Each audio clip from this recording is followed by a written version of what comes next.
Hello out there, you wonderful people. This is Andre, the Game Idea Guy. Thank you once again for lending me your time and your ear, listening into another Pitch for Switch discussion. And this time I'm going to be talking about Disaster Day of Crisis, which was a Wii game that came out, I believe it was, I think it was 2008, where it came out in Europe and Japan, and it did not get localized to the US because Reggie Fils-Aimé did not want it localized to the US.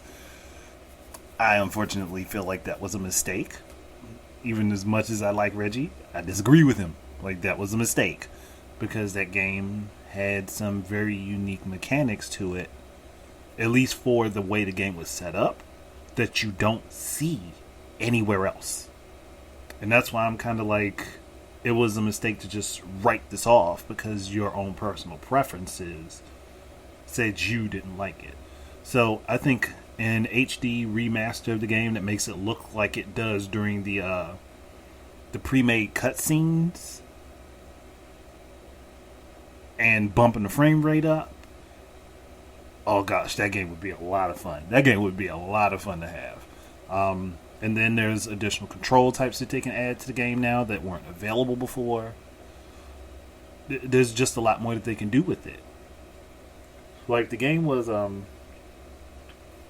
it was kind of like, it was definitely an adventure game, but it had segments of on-rail shooting, segments of driving, and then during the adventure portion, you were either rescuing people or investigating something. And like, there's so much stuff that's in this game that makes it so interesting that I would love to see it actually get reworked and for it to actually be localized to the US. Like, I think the voice cast for this game was almost all American. It was an Americanized game. It just never came out in the US. So that's why I'm like, it would have been awesome to have it come out for the Wii back then. And be like, yeah, it looked a little shabby once you were playing the game, but what they did with it was the thing that made it interesting, where you were rescuing people, bandaging them up, cleaning them up, and getting them not healed, but providing them medical care during this extreme disaster situation because of who you were, like where you were a military trained medic, basically. And I really liked the game. Like, I've played it. It's awesome. I just wish it would have actually come out in the US. I just really wish it would have come out in the US. But I mean, at least to me it was awesome because it was a unique set of mechanics. Like, you could play this game. Playing this game, you found a multitude of different things to get into. There was the different play styles kind of just meshed well, depending, like, in the situations that you find yourself in worked for this game. Like, when you were during the on-rail shooter stuff was basically for like heavy combat with lots of enemies, or where you were doing a boss fight. And I liked it because it kept the game fresh. It gave it a variety. It gave it a nice little feel to be able to do different stuff and not just be stuck on the one thing that the game did well. Like, it, and I think it didn't do all of these segments the best, but it did them really good. Like, the shooter segments were good. Like, and if you failed, it was because you weren't paying attention.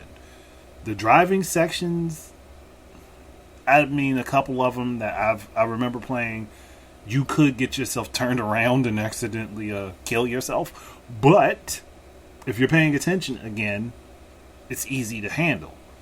And the adventure portions, again, like, I mean, yeah, you could get lost, but that's like with any adventure game, you can kind of get yourself turned around and lost.